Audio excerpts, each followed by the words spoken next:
ಎಲ್ಲರಿಗೂ ನಮಸ್ಕಾರ. ನನ್ನ ಹೆಸರು ಲೋಕವರ್ಣ. ಇವತ್ತು ನಾನು ಭಗವದ್ಗೀತೆಯ ಮೊದಲನೇ ಅಧ್ಯಾಯವನ್ನು ಹೇಳುತ್ತಿದ್ದೇನೆ. ಓಂ ಶ್ರೀ ಪರಮಾತ್ಮನೇ ನಮಃ. ಶ್ರೀಮದ್ ಭಗವದ್ಗೀತಾ ಅಥ ಪ್ರಥಮೋಧ್ಯಾಯಃ.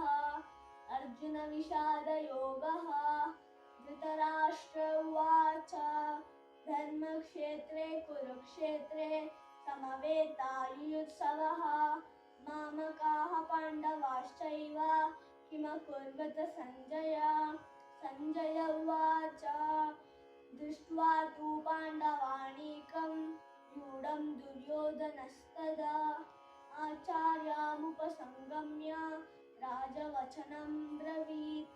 ಪಶ್ಯೈತಾನ್ ಪಾಂಡುಪುತ್ರಾಣಾಂ ಆಚಾರ್ಯಾಮಹತಿಂ ಚ ಮೂಂ ವ್ಯೂಢಾಂ ದ್ರುಪದಪುತ್ರೇಣ ತವ ಶಿಷ್ಯೇಣ ಧೀಮತಾ.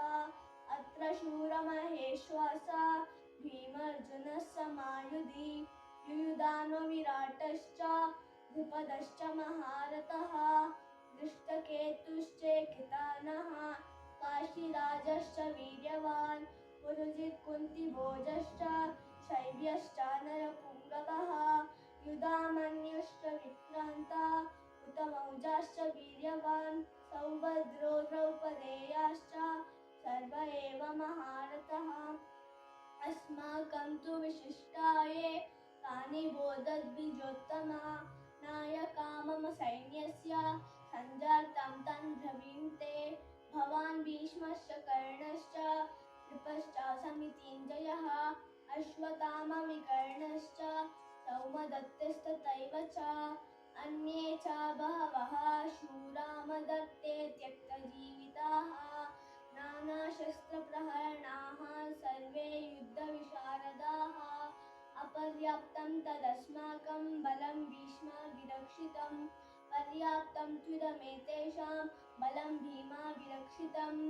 ಅಯನೇಷು ಚ ಸರ್ವೇಷು ಯಥಾ ಭಾಗಮವಸ್ಥಿತಾಃ ಭೀಷ್ಮಾಮೇವಾಭಿರಕ್ಷन्तು ಭವಂತಃ ಸರ್ವ ಏವ ಹಿ. ತಸ್ಯ ಸಂಜನಯನ್ನಶ್ವಂ ಕುರು ವೃದ್ಧಃ ಪಿತಾಮಹಃ ಸಿಂಹನಾದಂ ವಿನದ್ಯೋಚಃ ಶಂಖಂ ದದ್ಮೌ ಪ್ರತಾಪವಾನ್.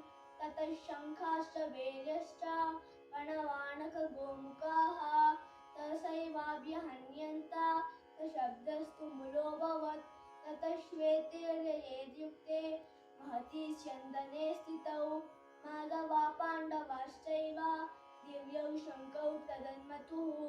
ಪಾಂಚಜನ್ಯಂ ಋಷಿಕೇಶೋ ದೇವದತ್ತಂ ಧನಂಜಯಃ ಪೌಂಡ್ರೌ ದದೌ ಮಹಾಶಂಖಂ ಭೀಮಕರ್ಮಾ ವೃಕೋದರಃ. ಅನಂತ ವಿಜಯಂ ರಾಜಕುಂತಿಪುತ್ರೋ ಯುಧಿಷ್ಠಿರಃ ನಕುಲಃ ಸಹದೇವಶ್ಚ ಸುಘೋಷಮಣಿಪುಷ್ಪಕೌ ಕಾಶ್ಯಶ್ಚ ಪರಮೇಶ್ವಾಸಃ ಶಿಖಂಡಿ ಚ ಮಹಾರಥಃ ದೃಷ್ಟದ್ಯುಮ್ನೋ ವಿರಾಟಶ್ಚ ಸಾತ್ಯಕಿಶ್ಚ ಪರಾಜಿತಃ ದ್ರೌಪದೇಯಾಶ್ಚ ಸರ್ವಸಃ ಪೃಥಿವೀಪತೆ ಸೌಭದ್ರಶ್ಚ ಮಹಾಬಾಹು ಶಂಖಾನ್ ದದ್ಮು ಪೃಥಕ್ ಪೃಥಕ್ ಸಘೋಷೋದಾರ್ತರಾಷ್ಟ್ರಾಣಾಂ ಹೃದಯಾನಿ ವ್ಯಧಾರಯತ್. ನಭಶ್ಚ ಪೃಥಿವೀಂ ಚೈವ ತುಮುಲೋ ವ್ಯನುನಾದಯನ್. ಅತ ವ್ಯವಸ್ಥಿತಾನ್ ದೃಷ್ಟ್ವಾ ಧಾರ್ತರಾಷ್ಟ್ರಾನ್ ಕಪಿಧ್ವಜಃ ಪ್ರವೃತೆ ಶಸ್ತ್ರಸಂಪಾತೆ ಧನುರುದ್ಯಮ್ಯ ಪಾಂಡವಃ. ಋಷಿಕೇಶೋ ತದಾ ವಾಕ್ಯಮಿದಮಾಹ ಮಹೀಪತೆ.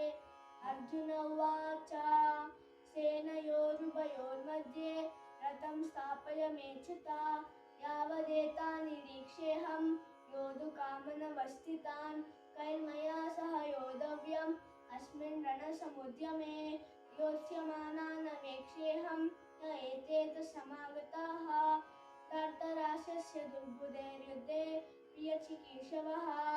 ಸಂಜಯ ಉವಾಚ ಏವಮುಕ್ತೋ ಋಷಿಕೇಶೋ ಗುಡಾಕೇಶೇಣ ಭಾರತ ಸೇನಯೋರುಭಯೋರ್मध्ये ಸ್ಥಾಪಯಿತ್ವಾ ರಥೋತ್ತಮಂ ಭೀಷ್ಮದ್ರೋಣ ಪ್ರಮುಖತಃ ಸರ್ವೇಷಾಂ ಚ ಮಹೀಕ್ಷಿತಾಂ. ಉವಾಚ ಪಾರ್ಥ ಪಶ್ಯೈತಾನ್ ಸಮವೇತಾನ್ ಕುರುನಿತಿ. ತತ್ರ ಪಶ್ಯ ಸ್ಥಿತಾನ್ ಪಾರ್ಥ ಪಿತॄಣಾಂ ಪಿತಾಮಹಾನ್ आचार्यान् मतुलान् भ्रातॄन् पुत्रान् पौत्रान् सतींस्ततः पशूनां सुहृदश्चैव सेनयोरुभयोरपि तान् समीक्ष्य स कौन्तेयः सर्वान् बन्धुनवस्थितान् कृपया परयाविष्टो निषेधनिदमब्रवीत्।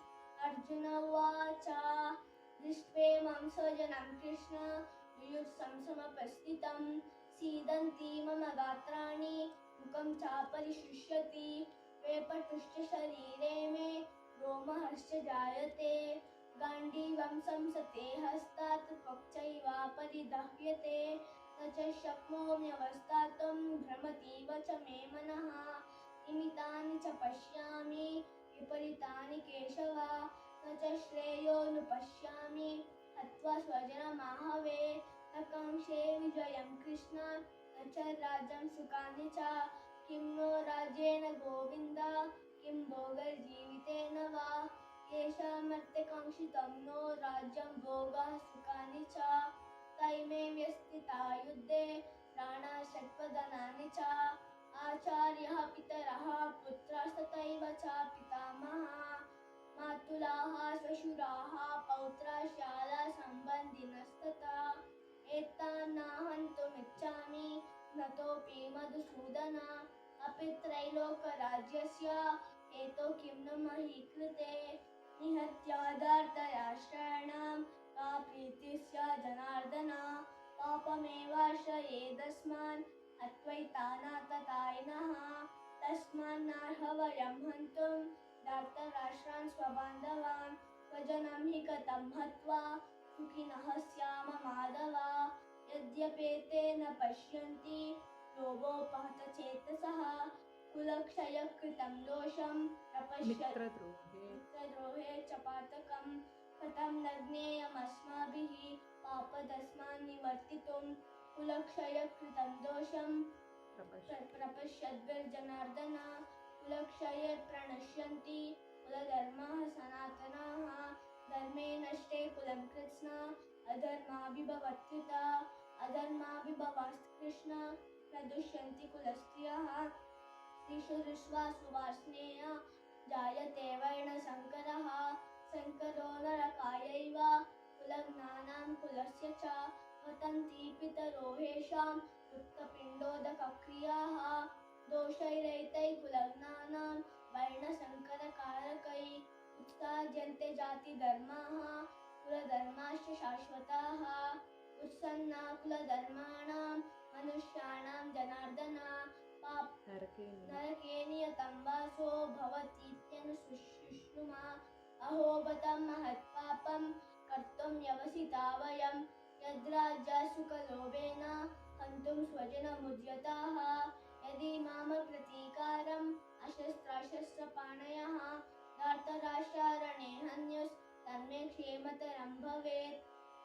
सञ्जय उवाच एवमुक्त्वार्जुनः सङ्ख्ये रथोपस्थमुपाविशत् विसृजासचरं चापं शोकसंविग्नमानसः ॐ तत्सदिति श्रीमद्भगवद्गीता उपनिषत्सु ब्रह्मविद्यायां योगशास्त्रे श्रीकृष्णार्जुनसंवादे अर्जुनविषादयोगो नाम प्रथमोऽध्यायः।